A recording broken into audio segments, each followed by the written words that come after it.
Assalamualaikum warahmatullahi wabarakatuh. Pertama-tama perkenalkan, nama saya Muhammad Arif Hidayatullah. Kita kali ini akan membahas tentang materi ekuitas pemegang saham atau istilahnya stakeholder equity dengan mata kuliah akuntansi keuangan 2. Yang pertama ada bentuk perseroan. Perseroan adalah bentuk badan usaha yang memiliki status badan hukum. Modalnya terdiri atas saham-saham dan tanggung jawab pemilik terbatas pada saham yang dimilikinya. Perseroan terbagi dalam beberapa jenis berdasarkan kepemilikan dan skala operasional. Perseroan memiliki keunggulan umum, mudah mengumpulkan modal besar karena modal terdiri dari saham yang bisa dijual kepada investor, baik individu maupun institusi. Pemisah antara kepemilikan dan manajemen. Tanggung jawab pemegang saham terbatas, kontinuitas usaha lebih terjamin. Jenis perseroan. Yang pertama ada perseroan sektor publik, pemerintah, dimiliki seluruh atau sebagian besar oleh negara. Diatur oleh Undang-Undang BUMN Nomor 19 Tahun 2003. Tujuan profit plus pelayanan publik. Bentuk hukum perseroan terbatas, persero atau perusahaan umum baru. Nah, yang kedua ada perseroan sektor swasta, dimiliki oleh individu atau kelompok non pemerintah, berorientasi penuh pada profit, beroperasi secara komersial untuk kepentingan pemilik modal. A. Perseroan saham, perseroan terbuka (TBK), sahamnya diperdagangkan di bursa efek, wajib publikasi laporan keuangan. Lalu perseroan tertutup, saham dimiliki oleh sekelompok kecil investor, keluarga atau pribadi, tidak terdaftar di bursa. Lalu ada perseroan saham mengikuti ETAP dan EMKM. Perseroan ini tetap berbentuk PT, tetapi laporan keuangannya tidak mengacu pada standar IFRS penuh, melainkan standar lebih sederhana, yaitu ETAP, entitas tanpa akuntabilitas publik, entitas yang tidak menerbitkan instrumen di pasar modal. Laporan keuangan disederhanakan, digunakan oleh UMKM yang berbentuk PT. EMKM atau entitas mikro, kecil, dan menengah, laporan keuangan sangat sederhana, cukup neraca dan laba rugi. Banyak digunakan oleh pelaku usaha kecil formal.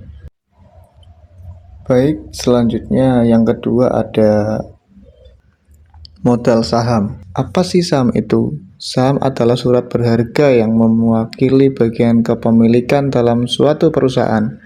Pemegang saham memiliki hak tertentu atas perusahaan. Saham memiliki hak-hak umum. Yang pertama ada hak atas laba atau dividen.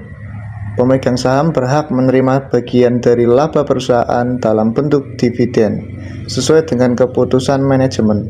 Lalu yang kedua ada hak suara dalam manajemen. Pemegang saham berhak ikut serta dalam pengambilan keputusan penting seperti pemilihan dewan direksi melalui hak suara pada rapat umum pemegang saham atau singkatannya adalah RUPS. Yang ketiga ada hak atas aktiva saat likuidasi jika perusahaan likuidasi. Pemegang saham berhak atas sisa aktiva setelah seluruh kewajiban dan utang perusahaan dilunasi. Namun, mereka berada di urutan terakhir setelah kreditor dan pemegang obligasi. Lalu yang keempat, hak istimewa pembeli saham baru atau preemptive right. Pemegang saham lama memiliki hak untuk membeli saham baru yang diterbitkan perusahaan sebelum ditawarkan kepada pihak luar untuk menjaga presentase kepemilikan mereka. Lalu berikutnya ada jenis kepemilikan saham. Saham biasa, common stock, memiliki ciri-ciri mewakili kepemilikan utama dalam perusahaan, risiko kerugian terbatas sebesar jumlah yang diinvestasikan, tidak dijamin menerima dividen tergantung laba dan kebijakan perusahaan. memiliki hak suara dalam RUPS, termasuk dalam pemilihan direksi, mendapatkan sisa kekayaan terakhir saat likuidasi.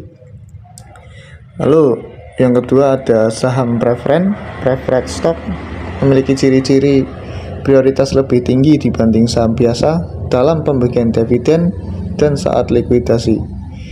Dividen tetap dan lebih dahulu dibayarkan daripada pemegang saham biasa. Biasanya tidak memiliki hak suara dalam manajemen perusahaan. Cocok bagi investor yang mengutamakan pendapatan tetap dan stabilitas. Berikutnya ada model perseroan. Memiliki komponen yang pertama ada modal saham. Nilai nominal saham yang diterbitkan dan dimiliki oleh pemegang saham. Ini mencerminkan bagian kepemilikan formal dalam perusahaan. Tambahan modal disetor agio atau disagio saham. Selisih harga antara harga jual saham dengan nilai nominalnya. Agio saham jika harga jual kurang dari nilai nominal, disagio saham jika harga jual lebih nilai nominal. Lalu yang ketiga adalah laba ditahan, laba yang tidak dibagikan sebagai dividen tetapi disimpan oleh perusahaan untuk ekspansi pelunasan utang atau kebutuhan lain di masa depan. Berikutnya penerbitan saham. Cara penjualan langsung kepada investor melalui perantara underwriter atau pialang. Faktor penentu harga saham berdasarkan prospek laba perusahaan, kondisi pasar modal, lalu kondisi ekonomi nasional atau global, dan reputasi serta kinerja manajemen perusahaan, serta peminatan dan penawaran saham di pasar. Selanjutnya ada akuntansi saham biasa. Yang pertama ada saham dengan nilai nominal. Jika harga jual lebih besar daripada nilai nominal, selisihnya dicatat sebagai agio saham, tambahan modal disetor. Dan jika harga jual lebih kecil daripada nilai nominal, selisihnya dicatat sebagai disagio saham dan perlu dicermati karena tidak umum dan bisa melanggar hukum perusahaan di beberapa yurisdiksi. Kedua ada saham tanpa nilai nominal, dicatat sebagai harga jual secara keseluruhan ke akun modal saham. Ketiga, penjualan saham secara lump sum bersamaan. Metode proporsional digunakan jika nilai pasar kedua jenis saham tersebut diketahui. Lalu metode inkremental digunakan jika hanya salah satu nilai pasar saham diketahui. Keempat, saham ditukar dengan aset non-cash, lalu dicatat sebagai nilai wajar saham atau nilai wajar aset, mana yang lebih dapat diukur secara andal. Kelima, biaya penerbitan saham dicatat sebagai pengurangan tambahan modal di store agio saham. Oke, next ke saham treasury atau treasury stock. Saham treasury adalah saham perusahaan yang telah diterbitkan dan dijual, namun kemudian dibeli kembali oleh perusahaan itu sendiri dan tidak dihitung sebagai saham beredar. Metode pencatatan saham treasury yang pertama ada metode biaya, cost method. Saham dicatat sebesar harga dibeli kembali, umum digunakan sih. Lalu yang kedua ada nilai nominal per value method. Saham dicatat sebesar nilai nominalnya dan selisihnya ke akun lain seperti AIGO atau DISAIGO atau laba ditahan. Nah, tujuan pembelian kembali saham treasury yang pertama ada efisiensi pajak, mengurangi distribusi dividen tunai, mengurangi beban pajak pemegang saham, serta yang kedua meningkatkan EPS earning per share dengan mengurangi jumlah saham beredar. Yang ketiga stabilisasi harga saham, menahan harga agar tidak turun drastis di pasar. Keempat, keperluan merger atau akuisisi digunakan sebagai alat tukar untuk akuisisi perusahaan lain. Selanjutnya ada saham preferen. Memiliki karakteristik umum, saham preferen adalah jenis saham yang memberikan hak istimewa dibanding saham biasa, terutama dalam hal pembagian dividen hak atas aktiva saat likuidasi perusahaan. Saham preferen memiliki jenis-jenis fitur tambahan berdasarkan yang pertama, preferen kumulatif.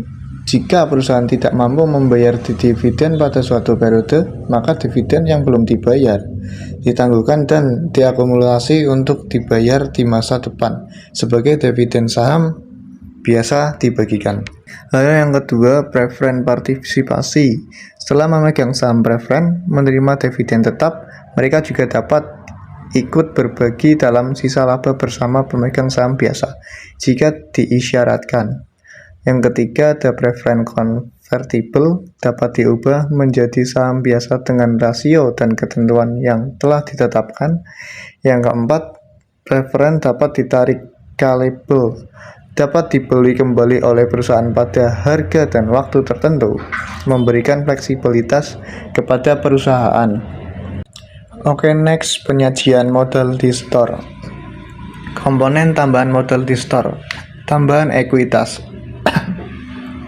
Tambahan modal di store disajikan sebagai bagian dari ekuitas di laporan posisi keuangan dan dapat berasal dari yang pertama, agio saham, selisih antara harga jual saham dan nilai nominalnya. Kedua, konversi saham, selisih nilai yang timbul dari konversi surat berharga lain, misalnya obligasi konservasi menjadi saham. Yang ketiga, dividen saham. Jika dividen dibagikan dalam bentuk saham dan dicatat dengan nilai pasar, maka selisih antara nilai pasar dan nominal menjadi tambahan modal di store. Nah, pengurung tambahan modal di store. Yang pertama, disagio saham, selisih kurang antara harga jual dan nilai nominal saham. Lalu yang kedua, biaya penerbitan saham. Biaya seperti biaya hukum, pencatatan, dan underwriting dikurangkan langsung dari tambahan modal di store. Yang ketiga, defisit atau laba ditahan negatif dalam beberapa kasus tertentu. Nah, dalam hal terjadi defisit besar, bisa dilaporkan dalam catatan ekuitas dan mengurangi total ekuitas. Ya, meskipun secara teknis bukan pengurang langsung tambahan modal di store. Berikutnya ada contoh soal, yaitu contoh soal dan penyelesaian ekuitas pemegang saham dengan penerbitan saham dengan nilai nominal ya. Soal PT Arif Perkasa menerbitkan 1000 lembar saham biasa dengan nilai nominal 1000 per lembar dan menjualnya seharga 1200 per lembar. Nah, penyelesaiannya, kas yang diterima sama dengan 1000 kali 1200 sama dengan 1.200.000 lembar.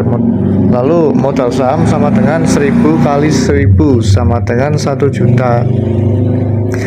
Dan agio saham sama dengan 1.200.000 dikurangi 1 juta sama dengan 200.000. Nah, jurnalnya ada kas sama dengan 1.200.000, lalu modal saham 1 juta dan agio saham adalah 200.000. Baik, itulah sekian dari saya materi tentang ekuitas pemegang saham. Jika ada kurang atau salahnya mohon maaf. Wassalamualaikum warahmatullahi wabarakatuh.